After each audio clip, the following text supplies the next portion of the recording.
यही समय है, वृद्धावस्था और मृत्यु से, दुर्गति से अपने को बचा लो। बढ़िया समय है। जरा मरण मोक्षाय, हमारे ऊपर वृद्धावस्था का प्रभाव ना पड़े। बोले हमने तो बड़े बड़े भजनानंदियों के शरीर को वृद्ध होते देखा है। तो शरीर को बोल रहे हैं क्या? वो अपने पे बोल रहे हैं। इस शरीर की वृद्धावस्था का प्रभाव हमारे ऊपर न पड़े, इस शरीर की मृत्यु अवस्था का प्रभाव हमारे ऊपर न पड़े। हम सीधे देहाभिमानी तो हमारे से तात्पर्य शरीर में हो जाता है। हम स्वरूप की बात कर रहे हैं, शास्त्र स्वरूप की तरफ इंगित कर रहे हैं। जो मनुष्य मेरा आश्रय लेकर के मेरी प्राप्ति के लिए बताए गए सिद्धांतों के अनुसार प्रयत्न करता है, उसके उस प्रयत्न को देख करके हम उसको ब्रह्म स्थिति प्रदान कर देते हैं। प्रयत्न से नहीं मिला, पर प्रयास देख करके। जैसे यशोदा मैया लाला जी को बांधना चाहती है, भागी बांधने के लिए। अब लाला दौड़ रहे हैं, मैया पकड़ने की चेष्टा करती, प्रभु पीछे मुड़ मुड़ के देख रहे हैं, मैया के माथे पे पसीना आ गया, श्रमित हो रही, पर वो प्रयत्न नहीं छोड़ रहे। तो प्रभु स्वयं अपने को बंधा दिया। बस ऐसा ही करते हैं। जब उपासक हार नहीं मानता, हर कष्ट सहता है, किसी प्रलोभन में रुकता भी नहीं है, प्रयत्नशील रहता है भगवत प्राप्ति के लिए, तो प्रभु उसके प्रयत्न को देखकर द्रवित हो जाते हैं और अपने आप को प्रकाशित कर देते हैं। अगर हम प्रमाद स्थिति में रहेंगे तो असाधन होता रहेगा, तो असाधन अर्थात पाप, पाप होता रहेगा तो भजन में प्रवृत्ति ही नहीं होगी। पाप रहित जीवन ही दृढ़ भजन के योग्य होता है। बहुत सावधान रहना चाहिए, कोई भी असत क्रिया नहीं हो। बहुत बड़ा इनका दंड मिलता है, जीव जानते नहीं, अज्ञान की धरा में मनमानी आचरण करते रहते हैं।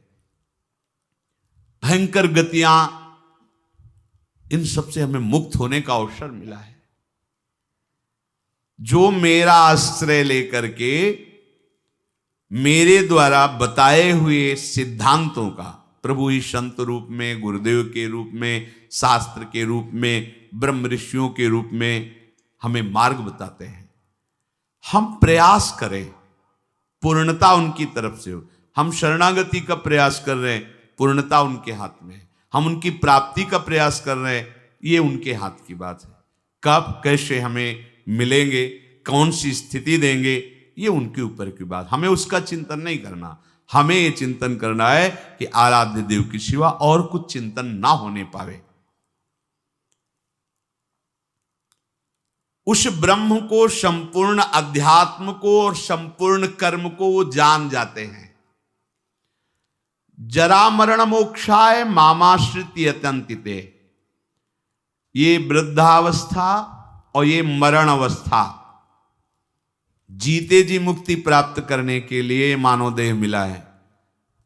अगर आप प्रयासरत रहे, जीवन में अनुभव आपको नहीं हुआ और कभी भगवद आश्रय छोड़कर आप इधर उधर भटके नहीं, तो आपका शरीर पूरा होते होते भगवान अनुभव करा देंगे। पीछे ऐसा वर्णन किया है स्वयं प्रभु ने कि उस समय मैं स्वयं आकर स्मृति रूप से उसके हृदय में जागृत हो जाता हूं, क्योंकि जीवन भर लड़खड़ाते हुए ही सही पर हमारी तरफ चलने का इसने प्रयास किया है। पर हमने महापुरुषों के मुख से सुना है कि जो उपासक बाल्यावस्था से ही भगवान के मार्ग में लगे हैं, उनको इस बात पर नहीं संतोष कर लेना चाहिए कि मरने के बाद भगवान मिलेंगे। नहीं, जीते जी अनुभव करना है। शरीर छूटने के पहले ही हमें शरीर छोड़कर वो स्थिति प्राप्त करनी है जो भागवती की स्थिति है, बिल्कुल सच्ची।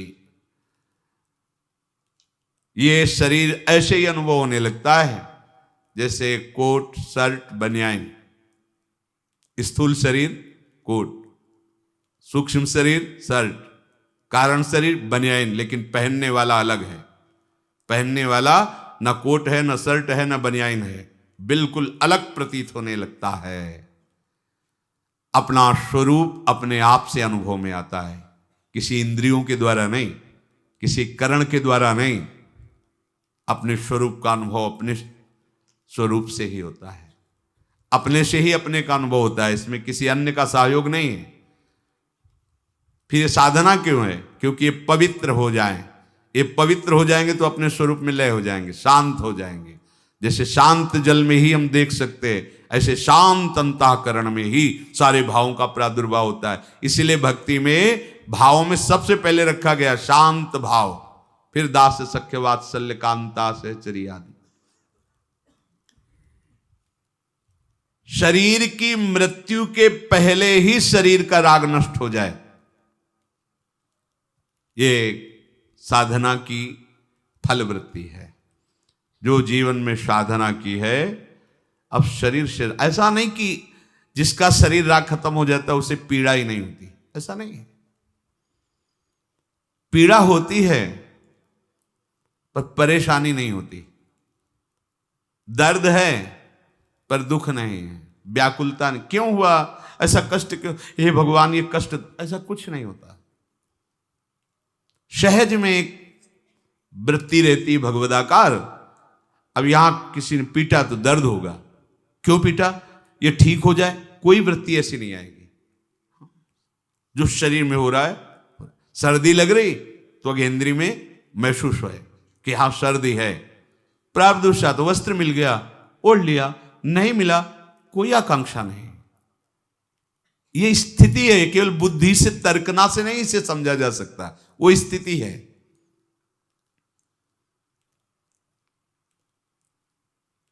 तात्पर्य यह हुआ कि इस मनुष्य शरीर से वृद्धावस्था आने के पहले और मृत्यु अवस्था आने के पहले भगवत प्राप्ति कर लो। बात समझो, ये जो लोग भूले हुए हैं ना कि ये यौवन अवस्था भोगों के लिए है, बड़े बूढ़े शिक्षा देते हैं, अरे तुम तो अभी तुम्हारी तो खेलने खाने की उम्र, भजन की उम्र है तुम्हारी, तो उनसे पूछो जो उपदेश दे रहे खेल, तुम्हारी उम्र कौन सी है? तुम करते हो भजन, तुम भगवत चिंतन में रखते हो, पर वो वहां उत्तर देने की सामर्थ्य नहीं, इसलिए वो बोल नहीं पाते। नहीं, बड़े बुजुर्ग जैसे समझाते हैं तुम्हारी भजन करने की उम्र थोड़ी है। तो हे पूज्यवर, आपकी उम्र कौन सी है और अब आप क्या कर रहे हैं? भजन कोई खेल खिलौना नहीं है। जब तक आपने पूर्वाभ्यास नहीं किया तो आपका भजन जीवन में आगे नहीं होने वाला। ये भूल जाओ कि लड़का बच्चा परिवार और इनके सब ब्याह बर और सब होने के बाद बुढ़ापे में आराम से जाकर वृंदावन में फ्लैट लेंगे और खूब भजन करेंगे। भूल जाओ, फ्लैट ले सकते हो, आओगे, लेकिन यहां प्रपंच ही करोगे, भजन नहीं कर पाओगे। सत्संग में बैठोगे, सो जाओगे, शब्द समझ में नहीं आएगा, क्योंकि अभ्यास ही नहीं किया है। चार बूढ़े बैठ करके अपनी बहू और लड़का बच्चा की बातें करोगे, प्रिया प्रीतम की बातें कभी नहीं कर पाओगे। देख लेना, जीवन में देख लेना, यदि जीवन में तुमने भजन का अभ्यास नहीं किया तो वृद्धावस्था में भजन नहीं होगा। वृद्धावस्था आने के पहले, मृत्यु अवस्था आने के पहले, चलो वृद्धावस्था का तो समय हमें पता है कि शरीर की वृद्धावस्था लगभग इतने वर्ष बाद आ जाएगी, लेकिन मृत्यु अवस्था तो 1 सेकंड के बाद भी आ सकती है। इसलिए हमारा ये जो वर्तमान समय चल रहा है, ये भगवदाकार वृत्ति से युक्त होना चाहिए। वृद्धावस्था के आने के पहले भगवत प्राप्ति कर ले, ये बात तो समझ में आ जाती है कि 60, 70, 75, 80 इसी को वृद्धावस्था कहते हैं। आजकल तो 60, 70 में राधे श्याम हो जाता है। अब तो जवाने नहीं समझ में आते कि जवान कौन है भाई, कैसे समझ में आएंगे जवान? 15-16 की अवस्था आप अभी सुने थे प्रश्न उत्तर में, एक ने कहा हमें बहुत निगेटिव विचार आते हैं। तो भैया ये तो पाप का लक्षण है। आप पाप कर्मों से अपनी वृत्ति को हटाइए, नहीं तो नकारात्मक सोच आपको नष्ट कर देगी। क्या करते हो तुम? उनका 5 बार हस्त मैथुन नियम से रोज करता हूं। अब आप विचार करो, इस विषय पर ना तो कहीं चर्चा होती है और ना कहीं कहा जाता है। छोटे छोटे बच्चे ऐसी निकृष्ट आदत को प्राप्त हो गए, अब ये जवान होंगे, अब इनमें भगवदानंद की आकांक्षा जागृत होगी, ये कहीं सतमार्ग जान पाएंगे? कदापि नहीं। जीवन ही नष्ट कर दिया। शास्त्रीय सिद्धांत है, गुरुकुलों में इसीलिए बच्चों को रखा जाता था, चाहे राजा के हो चाहे प्रजा के हो। ब्रह्म ऋषियों के शासन में 20-25 वर्ष तक ब्रह्मचारी रहे। वृत्ति निवृत्ति मार्ग पर तो वैरागी बन गए, प्रवृत्ति मार्ग पर तो गृहस्थ में गए। कुछ समय तक गृहस्थ में रहने के बाद स्वतः पूर्वाभ्यास ब्रह्मचर्य का उनका जागृत हो जाता और वो चौथी अवस्था तक भगवत साक्षात्कार कर ही लेते, क्योंकि नींव बड़ी मजबूत थी। अब छोटे छोटे बच्चे स्मार्ट मोबाइल, आचरण, गंदे दृश्य देख देख करके गंदे कर लेना, कैसे उनके अंदर ये बात आएगी कि वृद्धावस्था पहले भगवत प्राप्ति कर लें? जरूरत ही नहीं भगवत प्राप्ति की, उनको आकांक्षा ही नहीं, जानते ही नहीं भगवत प्राप्ति क्या है, क्यों करना चाहिए। वो बस वो चाहते हैं, जो दृश्य देखते हैं वही करना चाहते हैं, जो सुनते हैं, जो बोलते हैं वही चिंतन होता। जीवन एकदम नरक बन जाता है। भगवत प्राप्ति की आकांक्षा उसके हृदय में होती है। ध्यान से सुनना। पर नारी पर पुरुष त्याग कर, सेवन करो शुद्ध गृह धर्म, निज पर धर्म नाश के साधन, करो कभी भी नहीं कुकर्म। यदि आपको इसी जन्म में उत्तम स्थिति को प्राप्त करना है तो चाहे गृहस्थ हो चाहे विरक्त हो, कभी भी ये विरक्त आश्रम वाले को माताओं बहनों की तरफ कुदृष्टि से भी नहीं देखना चाहिए। कुदृष्टि भोग भावना। जननी सम जानहि पर नारी, धन पराय विस्ते विष भारी, जिन्हि राम तुम प्राण प्यारे, तिनके मन शुभ सदन तुम्हारे। मातृवत पवित्र भाव। अपने को तो श्री जी की सखिया है, जैसे ललिता, विशाखा, चंपक, चित्रा, तुंग, विद्या, रंग देवी, इंद्रलेखा और सखी सुदेवी, सकल यूथ हित सेवी। ऐसे ही चराचर की जितनी शरीर में भावना हम पवित्र कर पाएंगे उतने दोष हमारा नष्ट हो जाएगा। ये जितनी स्त्री शरीरधारी, ये सब मेरी प्यारी जी की लाडली सहचरिया हैं। इनके चरणों में प्रणाम। बस जो चाहे आपन कल्याणा, सुजस सुमत सुगत शुभ नाना, सो परनार लीलार गोसाई, तजौ चौथ के चंद की नाई। विरक्त उपासक को माताओं बहनों से आंख मिलाकर कभी बात नहीं करनी चाहिए। उनके मुख की तरफ, उनके चरणों की तरफ देखो, चाहे बच्ची हो, चाहे यौवन अवस्था, चाहे वृद्धावस्था की हो। विरक्त साधक को कभी एकांत में माताओं बहनों से संभाषण नहीं करना चाहिए। बीच में एक किसी को डाल और दूसरा साधक को खड़ा हो जाए। नहीं, बाहर निकलो, बाहर। अगर बात ही करनी है तो मैदान में करो खड़े होकर के। और क्या बात करनी है?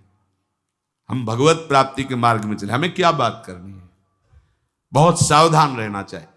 गृहस्थ धर्म के उपासक को यदि ब्याह हो गया है तो अपनी पत्नी से वो भी धर्मानुकूल, पशुवत व्यवहार नहीं। और पर स्त्री की तरफ तो दृष्टि ही ना करे भोग वृत्ति की। अगर की तो सारे सुकृत नष्ट हो जाएंगे, चाहे वो स्त्री शरीर चाहे वो पुरुष शरीर हो। इसलिए पर नारी पर पुरुष त्याग कर। पर ये सत्संग जिनके कानों में नहीं पहुंचता है, शास्त्र स्वाध्याय नहीं करते हैं, वो इसे मनोरंजन समझने लगे, इसे धर्म नहीं समझते, वो इसे मनोरंजन समझ। क्या इसमें बिगड़ जाता है? जो शास्त्र हैं उनका स्वाध्याय कभी करते नहीं। अब उनको जो समय मिलता है तो नौटंकी नाटक सिनेमा देखते हैं, जिनमें यही सब की पुष्टता होती है, इसी की बाहुल्यता होती है, वही दृश्य देखते हैं। ना तो कभी भगवत प्रेमी महात्माओं की चरण रज में बैठ करके सत्संग सुना, ना शास्त्र स्वाध्याय किया, तो मनमानी आचरण बढ़ते रहते। कैसे भगवत प्राप्ति की बात आएगी कि जरा मरण मोक्षाय?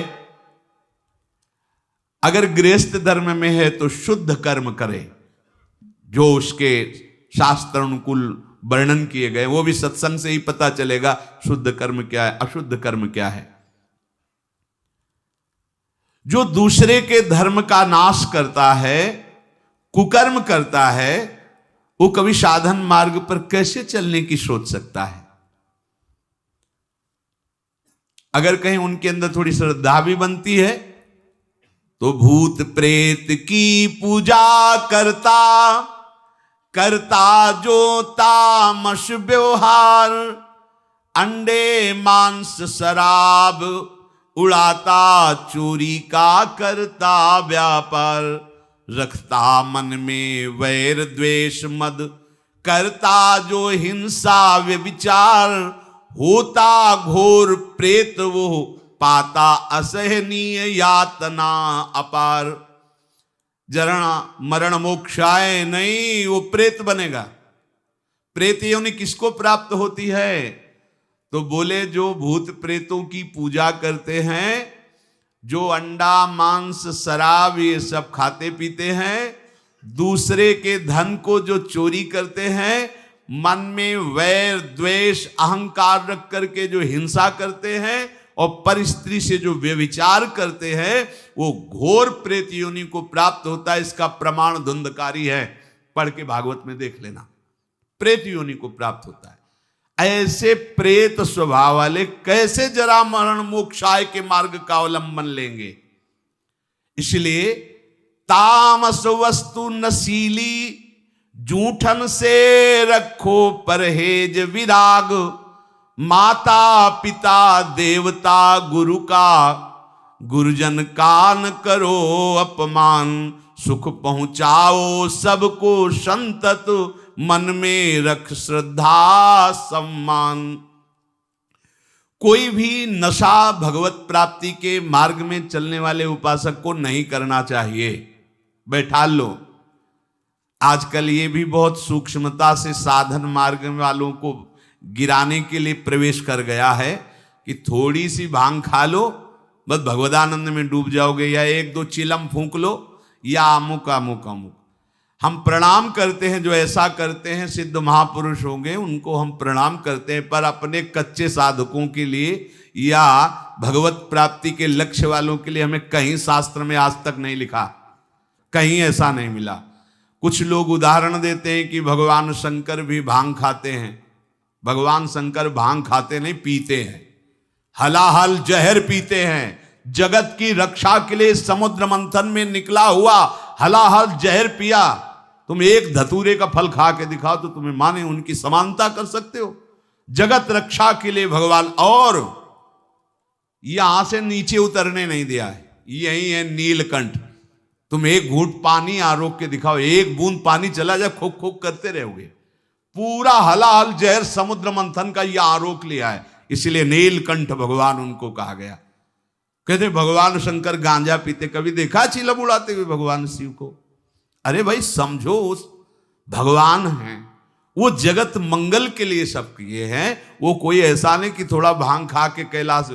भांग का नशा कितनी मिनट रहता है? बहुत बहुत 24 घंटे,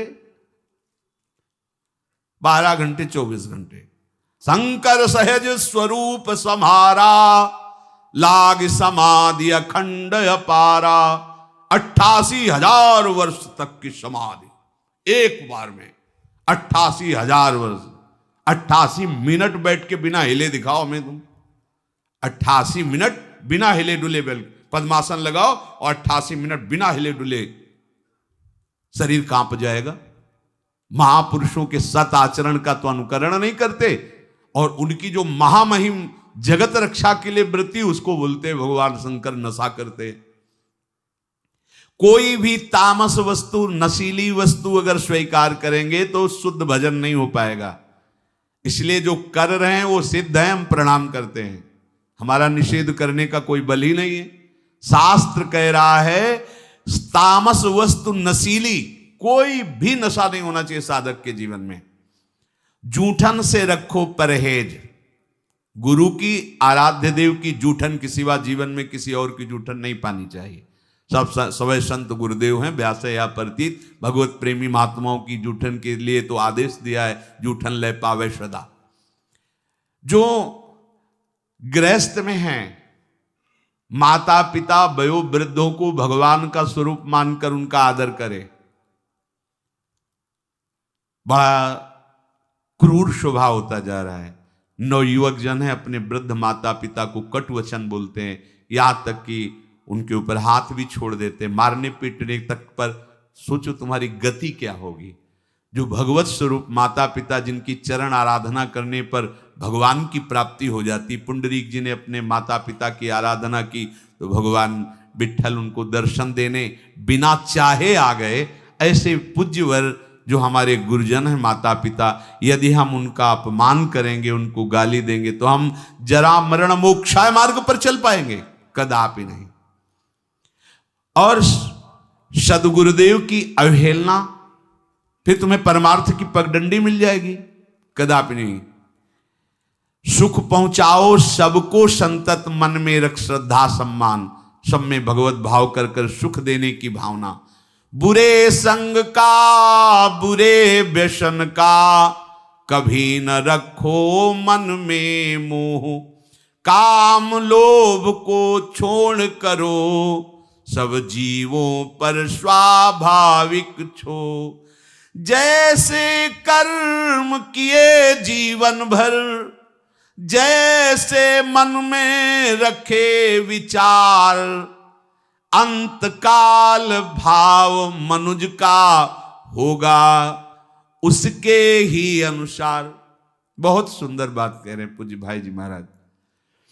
यदि तुम बुरा संग करोगे, बुरा नशा करोगे, बुरे भाव रखोगे, काम लोभ आदि में आसक्त होकर चेष्टा करोगे, भोग वासना करोगे, तो क्या होगा? बोले जैसा जीवन तुम व्यतीत करोगे, फाइनल में तुम्हारे पास वैसा ही निर्णय आएगा। क्या? अंतिम समय वही कर्म छा जाएंगे। जो बुरे कर्म किए हैं वही छा जाएंगे। अगला, जैसे जरा सी वृत्ति मृग में लगी तो मृगाकार वृत्ति होने के कारण अगला जन्म मृग का हो गया। आपने तो कितनी जगह ममता की हुई है, कितनी जगह। क्या होगा अंत समय में? जरा मरण मोक्षाय के मार्ग में चलने वाले उपासक को बहुत सावधान रहना चाहिए। अंतकाल का भाव मनुज का होगा उसके अनुसार। जो जीवन में तुम कर रहे हो अंतिम में वही भाव तुम्हारे आएगा। यदि भजन कर रहे हो तो सदगति, और अगर बुरे आचरण संसार में फंसे हो तो दुर्गति।